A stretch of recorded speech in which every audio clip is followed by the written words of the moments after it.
Hello दोस्तों, स्वागत है आप सभी का।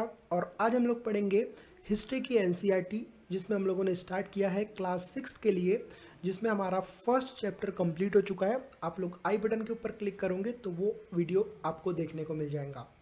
देखो, एनसीईआरटी पढ़ना इसीलिए भी ज़रूरी है क्योंकि जब आप लोग आधुनिक भारत का इतिहास, जो कि बिपिन चंद्र की किताब है, या फिर भारत का प्राचीन इतिहास जो कि रामशरण ने लिखे हैं, ऐसी पुस्तकों को पढ़ने के लिए आप लोगों को एनसीईआरटी पढ़ना बहुत ज़रूरी है। तो आप अगर एनसीईआरटी पूरे तरीके से कवर कर लेते हैं तो ये जब किताबों को आप उठाओगे तो आपको बहुत ही आसानी से किताबों को समझने में मदद मिलेंगी, और आप जब लोग आंसर लिखोगे तो आपको वहाँ पर भी मदद मिलेंगी। तो एनसीईआरटी बहुत इंपॉर्टेंट है। आपको लाइन टू लाइन एनसीईआरटी जब तक नहीं समझ में आएंगी तो आप लोगों को हो सकता है कि आगे परेशानी हो। तो ये हमारा यही मोटो है कि आपको लाइन टू लाइन एनसीईआरटी में क्या लिखा है, कैसे उसको समझना है, कैसे आप लोगों को अपनी सोच को डेवलप करना है, इन सब चीज़ों के ऊपर भी हम लोग लगातार एंटायर वीडियो में डिस्कस करते रहेंगे। तो आज का हमारा है वीडियो नंबर 2, जिसमें हम लोग कवर करेंगे क्लास 6 की एनसीईआरटी हिस्ट्री के लिए हिंदी में, जिसका नाम है आखेट खाद्य संग्रह से भोजन उत्पादन तक। ठीक है, तो यहाँ पर तुषार की एक रेल यात्रा होती है।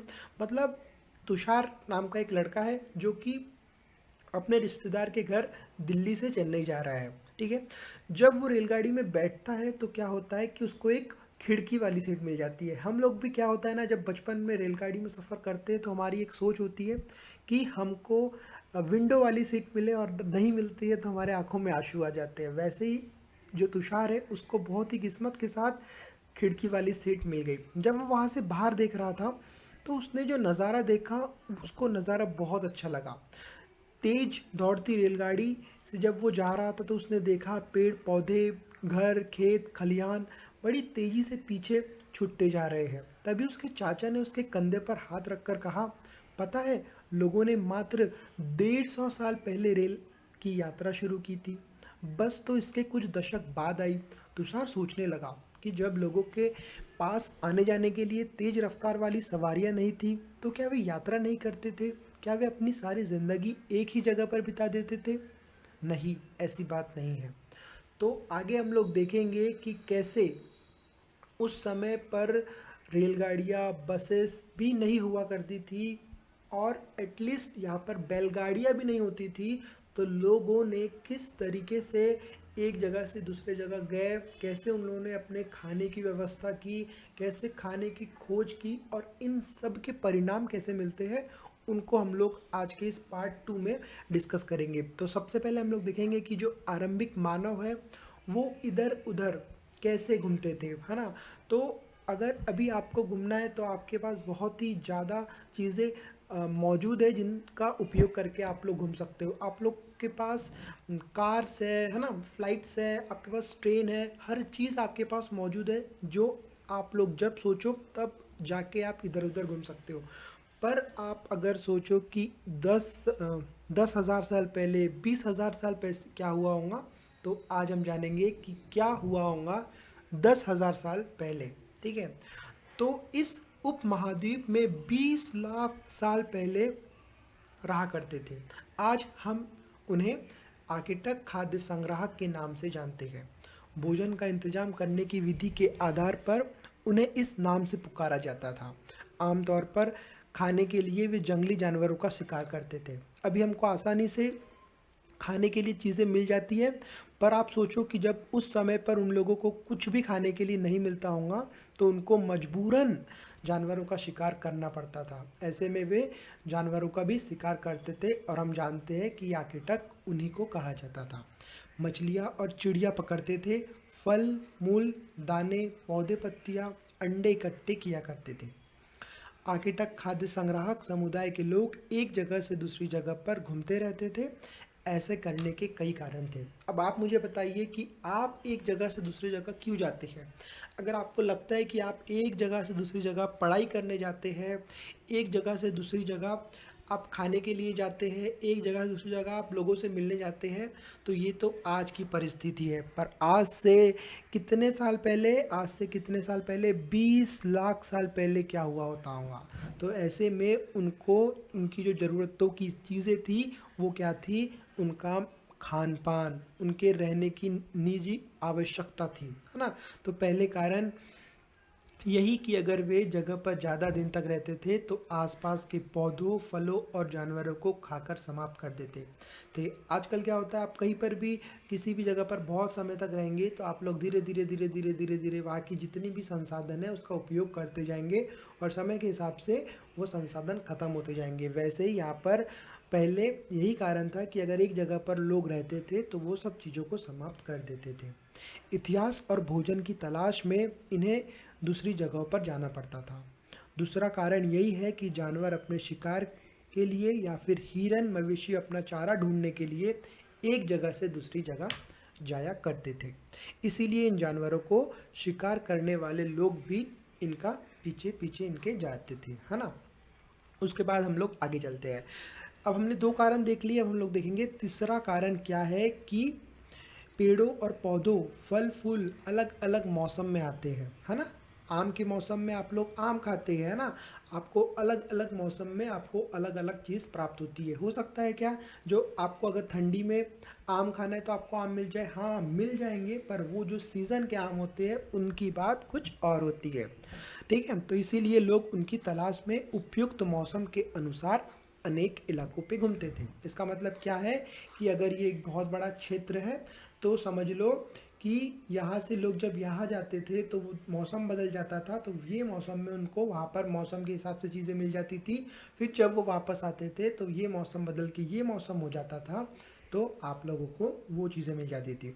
अब आज का समय तो है नहीं कि आप चंद घंटों में एक शहर से दूसरे शहर चले जाएंगे या चंद मिनटों में एक जगह से दूसरी जगह चले जाएंगे। पहले पैदल यात्रा करते थे इन लोग, तो इनको बहुत समय लगता था। तो एक मौसम से दूसरा मौसम भी ये समय के हिसाब से चेंज होते जाता था, ठीक है। और चौथे चरण का यही कारण है कि पानी के बिना किसी भी प्राणी, पेड़ पौधे को जीवित रहना असंभव नहीं होता था। तो पानी झीलों, झरनों तथा नदियों में ही मिलता था। यद्यपि कई नदियों और झीलों का पानी कभी नहीं सूखता था। कुछ झीलों और नदियों में बारिश के बाद भी पानी मिलता था, इसीलिए झीलों और नदियों के किनारे बसे लोगों को सूखे मौसम में पानी की तलाश में इधर उधर जाना पड़ता था। अब आप लोगों ने देखा होगा कि गर्मी के समय पे बहुत से सूखा पड़ जाता है, तो उस समय भी सूखा पड़ता होगा, इसीलिए लोगों को पानी के लिए झरनों को ढूंढते ढूंढते, नदियों को ढूंढते ढूंढते एक जगह से दूसरी जगह जाना पड़ता होगा, ठीक है। उसके बाद है आरंभिक मानव के बारे में जानकारी हमको कैसे मिलती है। तो आगे हम लोग देखेंगे कि जो पुरातत्वविद लोग हैं, जो इतिहासकार हैं, उन लोगों को आरंभिक मानव के बारे में किस तरीके से जानकारी मिली। तो पुरातत्वविदों को कुछ ऐसी वस्तुएं मिली है जिनका निर्माण और उपयोग आगे तक खाद्य संग्रह किया करते थे।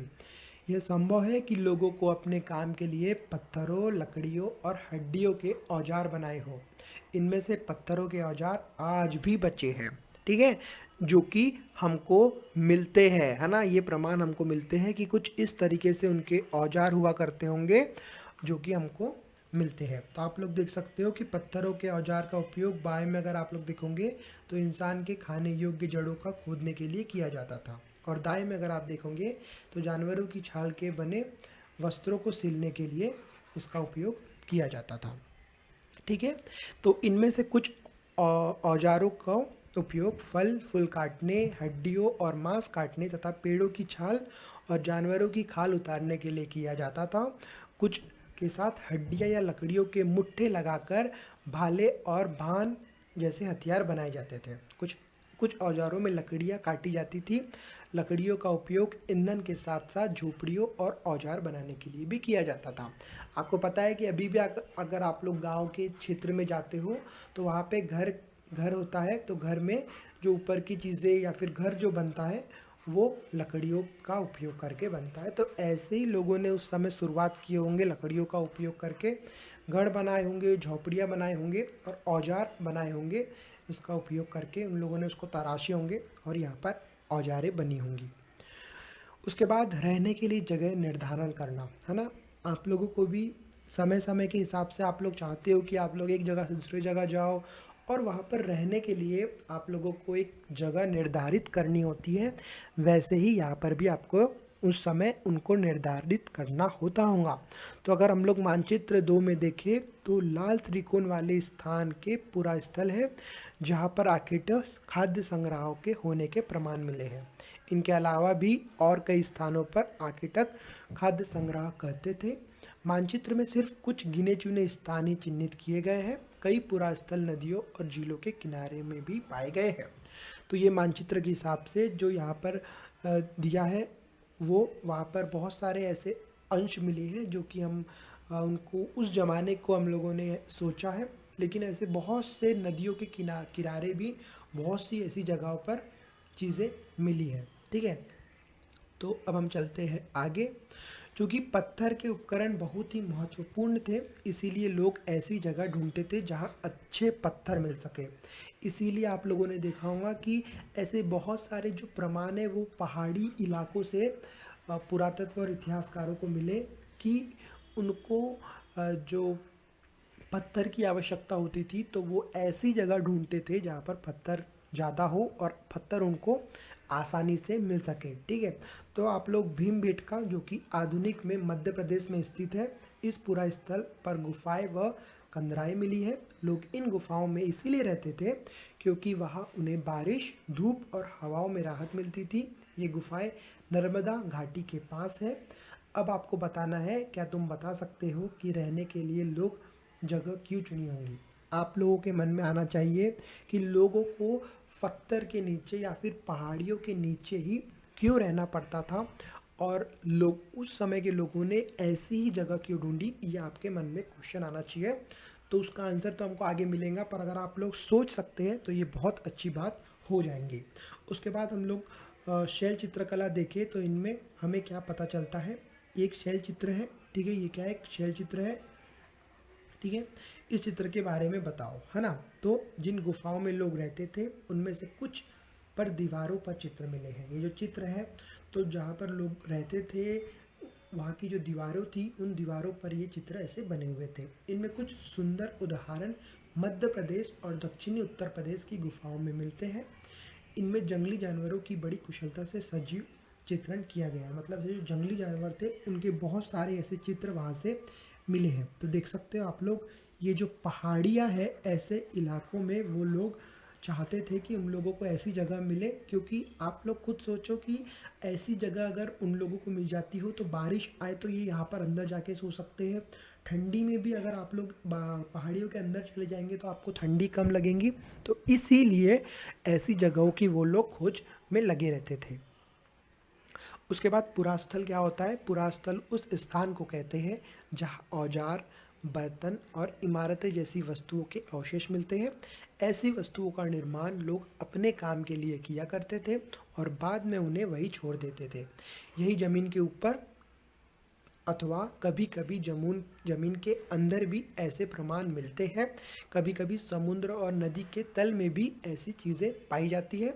इन पुरा स्थलों के बारे में हम लोग डिटेल्ड में अगले कुछ चैप्टर्स में देखेंगे। ठीक है, अब आप लोगों को सोचना है, यहाँ तक तो ये बातें हुई कि लोग किस तरीके से कहाँ पर रहते थे, कौन सी जो किस प्रकार की जगह है वो लोग ढूंढते थे। उसके बाद है आग की खोज।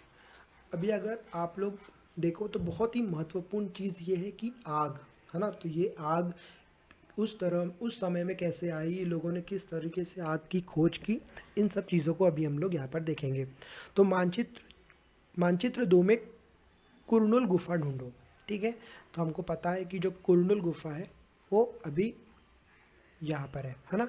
अभी अगर हम लोग कुरनुल गुफा देखें तो ये स्थित में कहाँ का पार्ट होता है, आपको ये चार चीज़ पता होनी चाहिए कि अभी ये तमिलनाडु है ना। तमिलनाडु में ये अभी कुरनुल गुफाएं आपको मिल जाएंगी। ओके, तमिलनाडु में अभी स्थित है। उसके बाद यहाँ राख के अवशेष मिले हैं। तमिलनाडु के पास जो कुरनुल गुफा है वहाँ पर क्या मिले हैं? राख के अवशेष मिले हैं। इसका मतलब ये है कि वहाँ पर आग कभी ना कभी तो जली होंगी। इसका मतलब ये है कि आरंभिक लोग आग जलाना सीख गए थे। मतलब जो आरंभिक लोग थे उनको आग जलाना आता था, उन लोगों ने आग जलाना सीख लिए थे, करके ही वहाँ पर राख के अवशेष मिले हैं। आग का इस्तेमाल कई कार्यों के लिए किया जाता है, जैसे कि प्रकाश के लिए, मांस भूनने के लिए और ख़तरनाक जानवरों को दूर भगाने के लिए। अभी आप लोग को बताना है कि आज हम लोग आग का प्रयोग किस लिए करते हैं। तो बिना आग के तो हमारा जीवन मुमकिन ही नहीं है। तो आपको और अच्छे से सोचना है कि और हम लोग आग का प्रयोग कहाँ कहाँ पे कर सकते हैं। उसके बाद ये बहुत महत्वपूर्ण है आप लोगों के प्रीलिम्स के लिए एज वेल एज मेंस के लिए, क्यों इसीलिए इसको इतने अच्छे से सजा कर लिखा जाता है, क्योंकि ऐसे ही और यही से क्वेश्चंस प्रीलिम्स और मेंस में बनते हैं। ठीक है, तो नाम और तिथियाँ, हम जिस काल के बारे में पढ़ रहे हैं, पुरातत्वविदों ने उनके बड़े बड़े नाम रखे हैं। आरंभिक काल में पुरापाषाण काल कहते हैं। यह दो शब्दों यानी कि प्राचीन एवं पाषाण, यानी पाषाण मतलब क्या होता है, पत्थर से बना है। यह नाम पुरास्थलों से प्राप्त पत्थरों के औजार का महत्व बताता है। पुरापाषाण काल 20 साल पहले से 12,000 साल पहले के दौरान माना जाता है। अगर आपको क्वेश्चन आता है कि पुरापाषाण काल किस काल को कहा जाता है, तो आपको बताना होगा कि पुरापाषाण काल 20 साल पहले से लेकर 12,000 साल पहले के दौरान को माना जाता है। इस काल में भी 3 भागों को विभाजित किया गया है, जिसको आरंभिक, मध्य एवं उत्तर पुरापाषाण युग। मानव इतिहास के लगभग 99% कहानी इसी काल के दौरान घटी है। मतलब इन 3 कालों के या फिर जो पुरापाषाण काल है उसी में लगभग 99% जो घटनाएं हैं वो घटी है। जिस काल में हम पर्यावरण बदलाव देखते हैं उसे मेसोलिथ यानी कि मध्य पाषाण युग कहते हैं। इसका समय लगभग 12,000 साल पहले से लेके 10,000 साल पहले तक माना गया है। इस काल के पोषण औजार आमतौर पर बहुत छोटे होते थे। इन्हें माइक्रोलिथ यानी कि लघु पाषाण काल कहा जाता है। तो लघु पाषाण काल किसे कहा जाता है, जिस काल में बहुत ही छोटे पत्थर और 12,000 साल से 10,000 साल पहले तक माना गया, इसे माइक्रोलिथ यानी कि लघु पाषाण काल कहा जाता है। प्राय इन औजारों में हड्डियाँ या लकड़ियाँ एवं मुट्ठे लगे हंसिया, आरी जैसे औजार मिले थे। साथ ही साथ पुरापाषाण युग वाले औजार भी इसी दौरान बनाए जाते हैं। अब यहाँ पे हंसिया लिखा हुआ है, तो अगर आप लोग बहुत विलेजेस से बिलोंग करते होंगे तो आपको पता होगा, ऐसा करके कुछ हंसिया करके होती है जिससे काटने में जिसका उपयोग किया जाता है ना। तो उस तरीके से ये हंसिया होती है। अगर हम लोग गूगल करने की कोशिश करें तो आप लोग यहाँ पे देख सकते हैं। अगर हम लोग यहाँ पे लिखें कि हंसिया क्या होती है, तो यहाँ पे आपको ये देखने को मिलेंगी। इस तरीके की जो चीज़ें होती है इसको क्या कहते हैं, हंसिया कहते हैं, है ना। इसको क्या कहते हैं, हंसिया कहते हैं, इसको हंसिया कहते हैं। और आरी भी आपको पता होना चाहिए, ये काटने के लिए उपयोग में लाई जाती है। तो ये कुछ इस तरीके की आरी होती है ना। यहाँ पर तो ये नहीं बताएंगा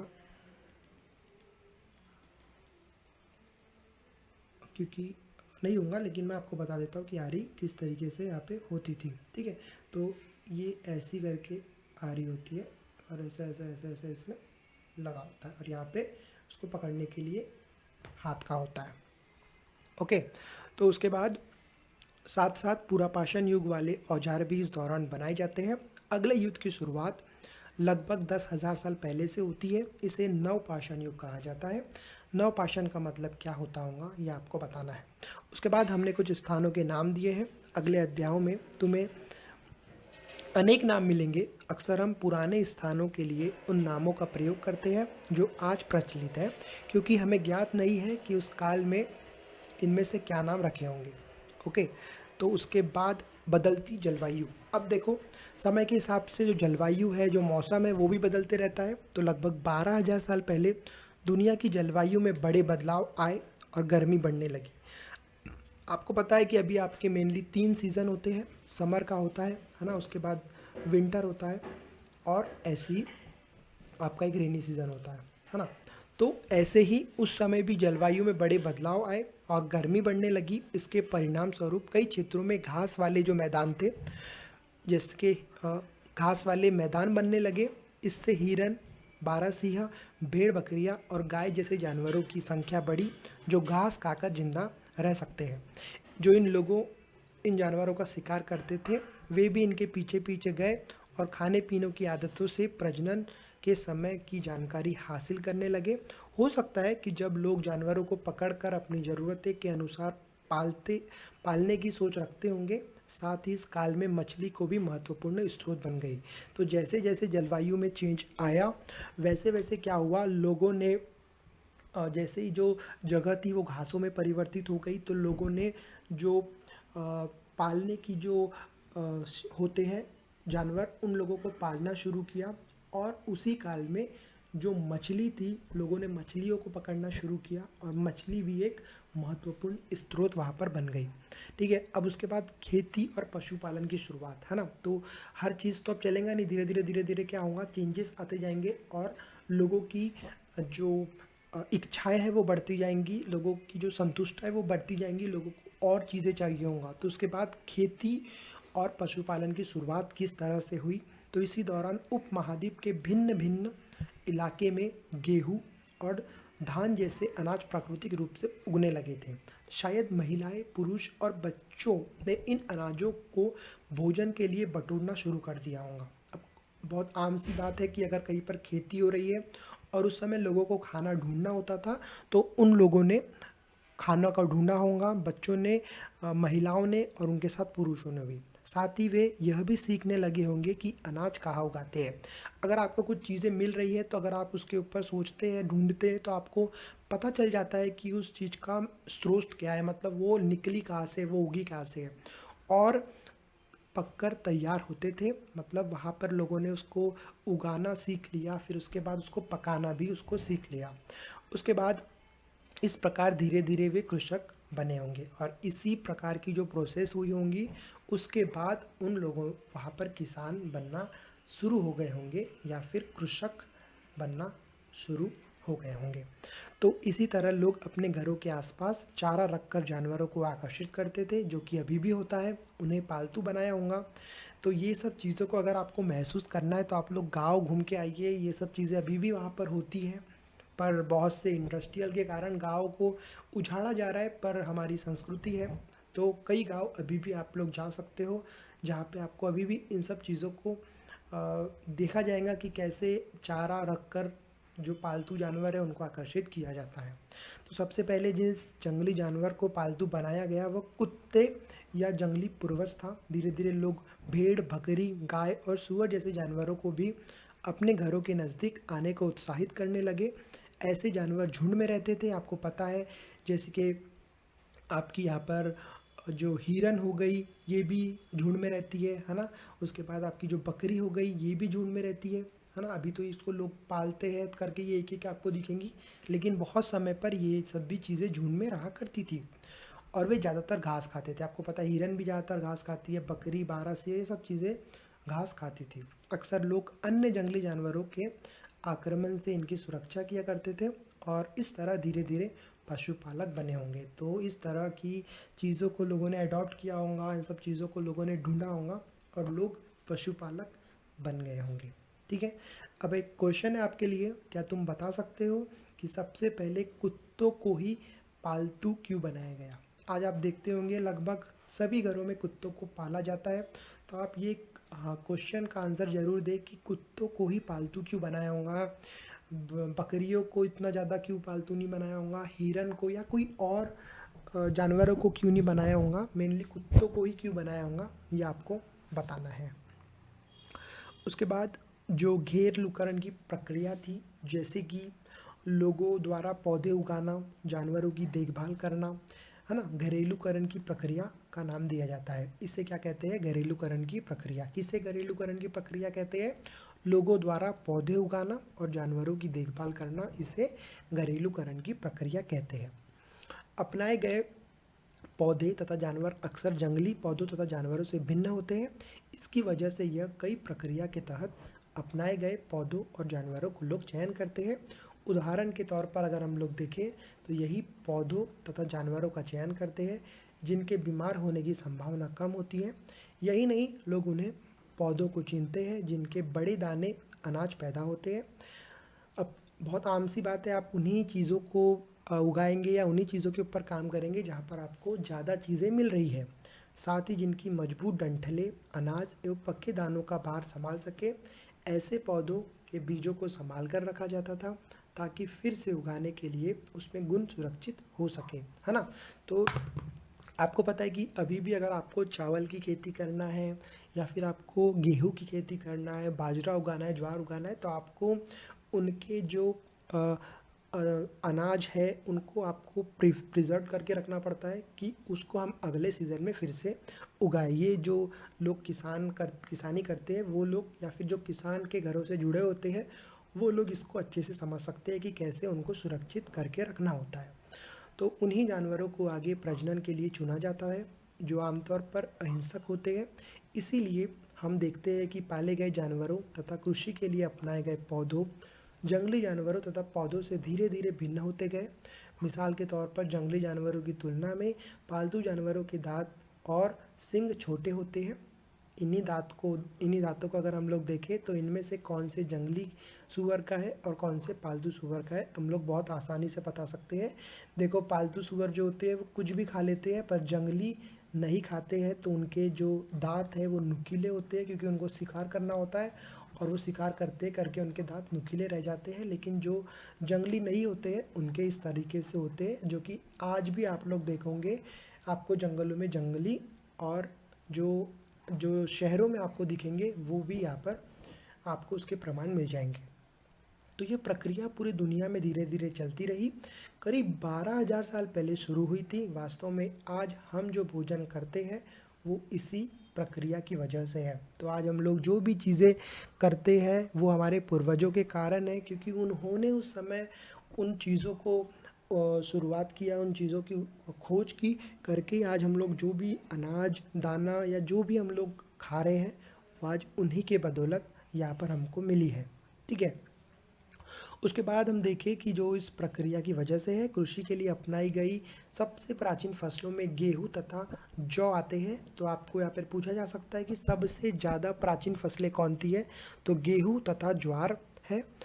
और उसी तरह सबसे पहले पालतू बनाए गए जानवरों में कुत्ते के बाद भेड़ बकरी आते हैं। मतलब कुत्तों को पहले से ही बहुत समय से लोगों ने इसको पाला है और यहीं से शुरुआत हुई है। उसके बाद भेड़ बकरी आते हैं। इसीलिए आप लोगों ने देखा होगा कि लगभग हर घरों में लोग कुत्ते पालते हैं, पर हर घर में आपको भेड़ बकरियां नहीं देखने को मिलेंगी। ठीक है।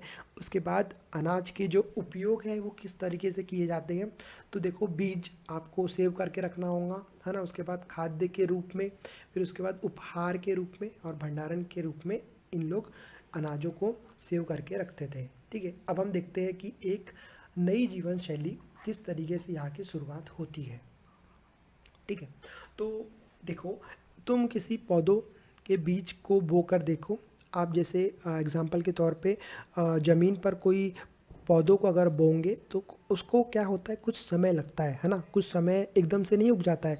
कोई भी किसी भी प्रोसेस को, प्रक्रिया को होने के लिए समय लगता है। तो अगर आप लोग बीज बोएंगे तो कुछ समय बाद ही वो आपको अनाज देंगे या कुछ समय बाद ही वो पौधे बड़े होंगे। ठीक है। तो विकसित होने में बहुत सा कुछ वक्त लगता है, जिसमें कुछ दिन, महीने या फिर साल लग सकते हैं। ठीक है। अगर आप आम का पौधा लगाओगे तो उसको कई साल बाद वो आपको, है ना, कई साल बाद आपको वो आम देगा, है ना। लेकिन अगर आप लोग ज्वार या फिर चावल या फिर गेहूँ जैसी की खेती करोगे तो आपको क्या होगा, वो बहुत जल्दी 2 से 3 महीनों में अनाज दे देगा। तो कई सालों तक लोग इस चीज़ का वेट करते थे, है ना।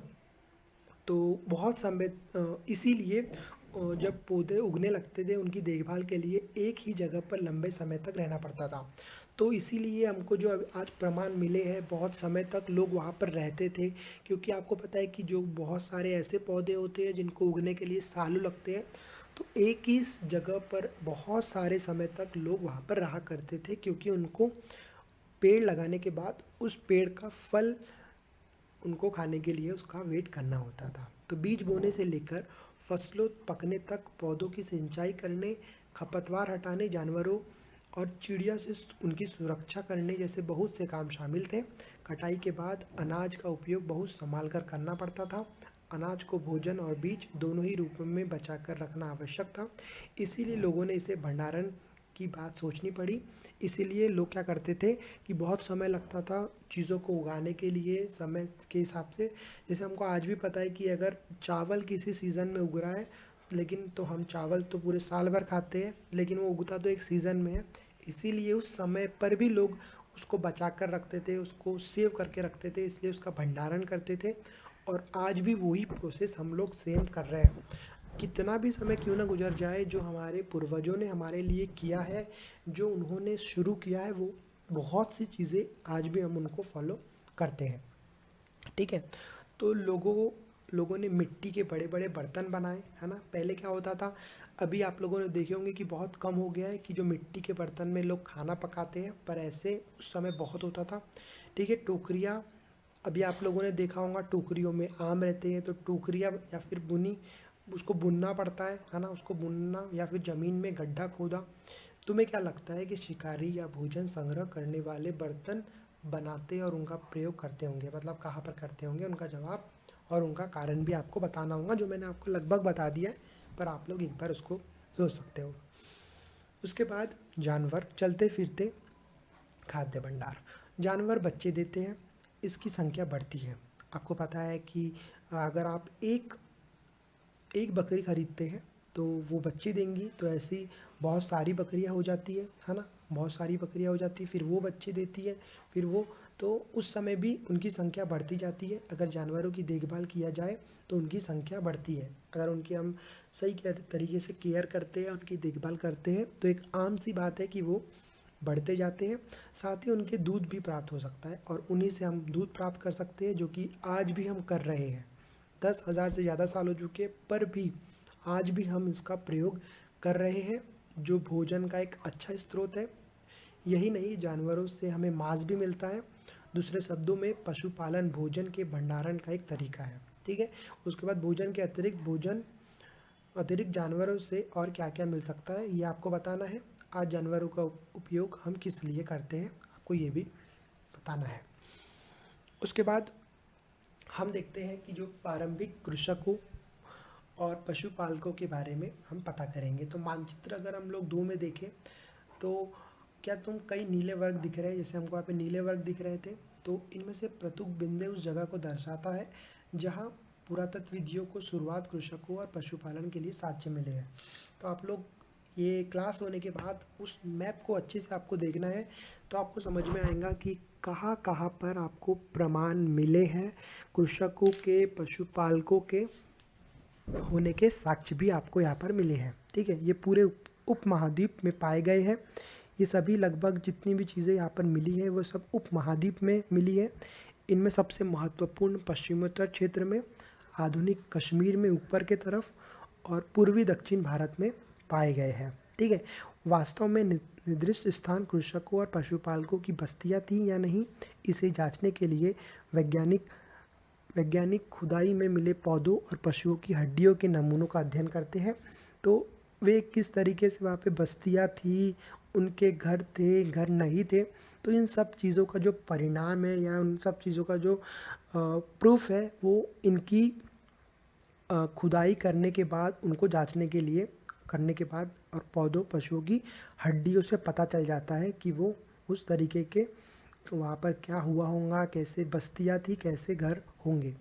ठीक है। इनमें सबसे रोचक जले हुए अनाज के दाने अवशेष है। अब आप सोच सकते हो कि उस समय जो हमको अवशेष मिले, तो जो जले हुए दाने थे, तो आप समझ सकते हो कि आज भी हम लोग वही प्रक्रिया का उपयोग कर रहे हैं, जो प्रक्रिया का उपयोग आज से हज़ारों साल पहले हमारे पूर्वजों ने किया, और आज भी हम लोग उसका प्रयोग कर रहे हैं। ठीक है।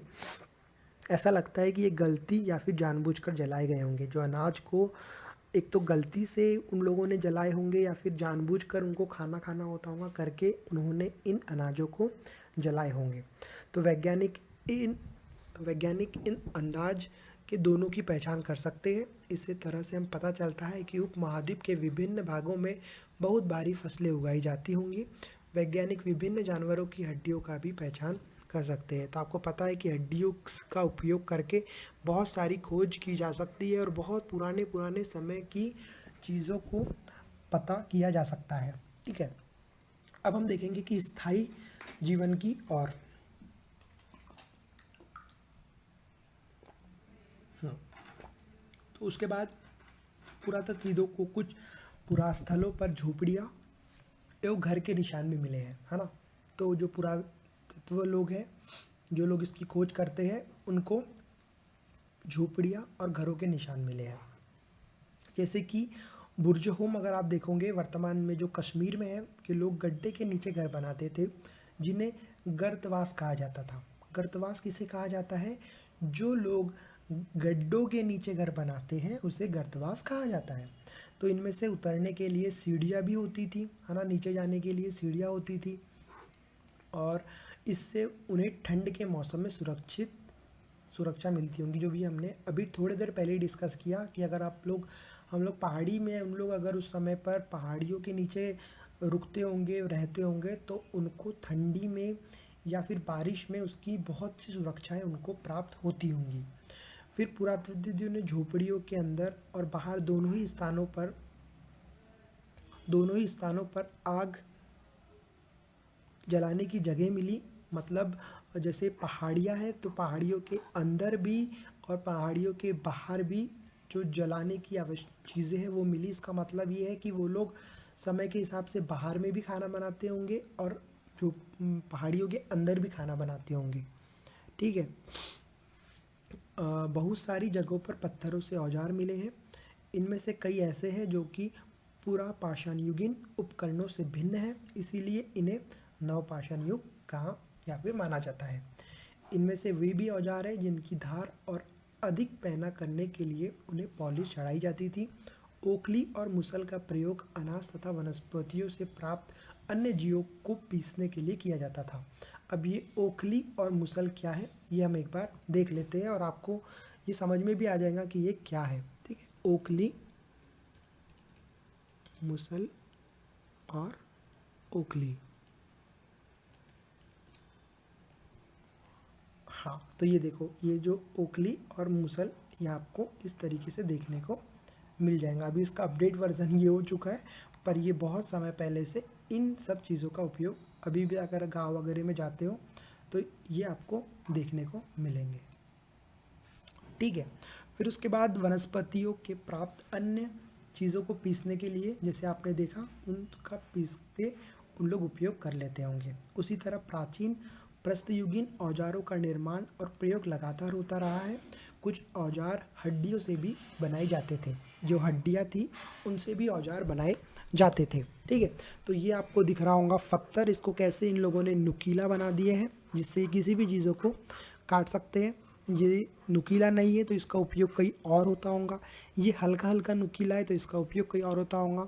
ये हल्का सा मोटा आपको दिख रहा होगा तो इसका उपयोग भी कहीं और होता होगा। ठीक है। उसके बाद क्या, हाँ, उसके बाद ये कि जो नवपाषाण युग के पुरास्थलों से कई प्रकार के मिट्टी के बर्तन मिले हैं। कभी कभी इन पर अलंकरण भी किया जाता है। बर्तनों का उपयोग चीज़ों को रखने के लिए किया जाता है। धीरे धीरे लोग बर्तनों का प्रयोग खाना बनाने के लिए भी करते हैं। तो अभी आपने देखा होगा कि कई गांव में आप लोग जाते होंगे तो अभी भी इन प्रक्रियाओं का उपयोग करके लोग खाना बनाते हैं। मिट्टियों के बर्तन में खाना लोग बनाते हैं। तो जो प्रमाण मिले हैं उसके हिसाब से उन लोगों ने भी जो मिट्टी के बर्तन थे उसमें खाने को प्रिजर्व किया, खाने को बचा कर रखा और उसमें उन्होंने खाना भी बनाए, ऐसे प्रमाण मिलते हैं। ठीक है, तो चावल, गेहूँ तथा दलहन जैसे अनाज अब आहार का महत्वपूर्ण हिस्सा बन गए थे। इसके साथ साथ अब लोग कपड़े भी बुनने लगे थे। इसके लिए कपास जैसे आवश्यक पौधे उगाए जा सकते हैं। तो अभी तक आपको समझ में आ रहा होगा कि कैसे कैसे धीरे धीरे लोग आगे बढ़ते जा रहे हैं। पहले लोगों को खाने की परेशानियां हुआ करती थी तो उन लोगों को खाना मिला, फिर खाने की परेशानियों के बाद रहने की जगह मिली। अब रहने के बाद लोगों ने सोचना शुरू कर दिया कि उनको कपड़ों की भी आवश्यकता पड़ेगी। ऐसे में उन लोगों ने कपास के पौधों को उगाना शुरू किया और कपड़े बुनना भी उसी काल में शुरू हो गया। ठीक है, तो यहाँ के परिवर्तन हर जगह एक ही साथ आए होंगे? बताइए। नहीं, ऐसा बिल्कुल भी नहीं है कि एक जगह पर जो चीज़ें हो रही है तो समय के साथ हर जगह पर वही चीज़ें हो रही है। जहाँ के हमको प्रमाण मिले हैं हम लोग वहाँ से सोच पा रहे हैं। हो सकता है कि ईरान में उस समय कुछ और हो रहा होगा, है ना? अरब जो कंट्रीज़ है वहाँ पर कुछ अलग हो रहा होगा, तुर्की में कुछ अलग हो रहा होगा। तो ये बिल्कुल भी नहीं है कि एक जो परिवर्तन है वो एक साथ आए होंगे, अलग अलग जगह पर अलग अलग परिवर्तन आए होंगे। ठीक है, तो ऐसी बात नहीं है। एक तरफ जहाँ कई जगहों पर स्त्री पुरुष शिकार और भोजन संग्रह का काम करते थे, तो वही अन्य लोग हजारों साल के दरम्यान धीरे धीरे खेती और पशुपालन को अपना लिया। तो बहुत जगहों पर लोग मौसम के मुताबिक बदल बदल कर अपनी जीविका को चलाए रखते थे। ठीक है, तो यहाँ तक आपको समझ में आया कि लोगों ने अब क्या किया, कपास के पेड़ों का उपयोग करके लोगों ने अपने कपड़े बुनना भी शुरू कर दिया। उसके बाद हम देखेंगे सूक्ष्म निरीक्षण मेहर मेहरगढ़ में जीवन मृत्यु। तो अब मेहरगढ़ को हम लोग पढ़ेंगे कि यहाँ पर जो प्रमाण मिले हैं उसके हिसाब से जीवन मृत्यु। ठीक है, तो मानचित्र 2 में अगर हम लोग देखेंगे तो मेहरगढ़ को ढूंढो। यह ईरान जाने वाले सबसे महत्वपूर्ण रास्ते बोलन दर्रे के पास एक हरा भरा समतल स्थान है। मेहरगढ़ संभव वह स्थान है जहाँ स्त्री पुरुषों ने इस इलाके में सबसे पहले खेती किया, जहाँ पे जौ गेहूँ उगाया और भेड़ बकरियों को पालना सीखा। तो आपको क्वेश्चन पूछा जा सकता है कि सबसे पहले लोगों ने जौ और गेहूँ उगाना कहाँ पर शुरू किया? तो मेहरगढ़ में शुरू किया। ठीक है, यह विभिन्न प्रकार के जानवरों की हड्डियाँ मिली है। इनमें से हिरन तथा सूअर जैसे जंगली जानवरों तथा भेड़ बकरियों की भी हड्डियाँ यहाँ पर पुरातत्वों को प्राप्त हुई है। मेहरगढ़ में इसके अलावा चौकोर तथा आयतकार घरों के अवशेष मिले हैं। प्रत्येक घर में 4 या उससे ज़्यादा कमरे थे। तो आप लोग ये बिल्कुल ना सोचें कि अभी आप लोग घर पे रह रहे हो तो आपके घर पे 4 रूम है। हज़ारों साल पहले भी लोगों ने 4 रूम वाला घर बना चुके हैं। तो मेहरगढ़ के घर का चित्र है। मेहरगढ़ के घर शायद ऐसे दिखते होंगे। तो आप बताओ कि इसके साथ इस घर की क्या समानता है? ठीक है, मतलब क्या तुम जिस घर में रहते हो अभी आप लोग जहाँ रहते हो तो उससे ये क्या समानता है, आप लोग आसानी से इसको बता सकते हो। उसके बाद जिनमें कुछ संभव भंडारण के काम आते होंगे। तो अभी होता है ना, हमारे कुछ स्टोर रूम होते हैं, तो उन लोगों ने भी बहुत पहले कुछ जगहों को यहाँ पे स्टोर करते होंगे, कई जगहों पर रहते होंगे और कई जगहों पर वे खाना बनाते होंगे। ठीक है, तो मृत्यु के बाद सामान्यतः मृतक के सगे संबंधी उसके प्रति सम्मान जताते थे।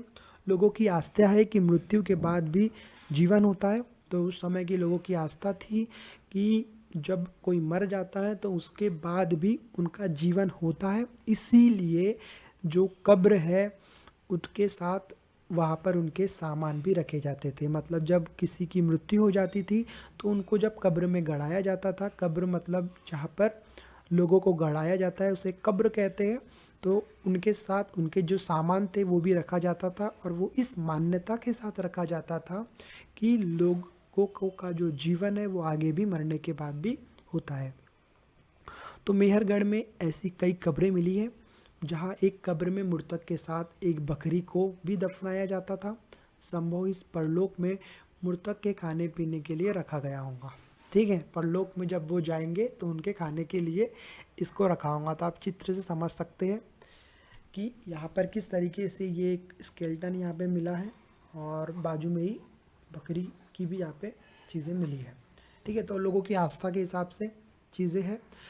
जब आप लोग आगे जब आधुनिक भारत का इतिहास पढ़ेंगे तो आप देखेंगे कि जो राजा महाराजा थे, बड़े बड़े शासक थे, उनकी कब्रों से भी कुत्तों के अवशेष मिलते हैं, जिसका अभी तक कोई प्रूफ नहीं मिला है कि क्यों कुत्तों को उनके साथ गड़ाया जाता था।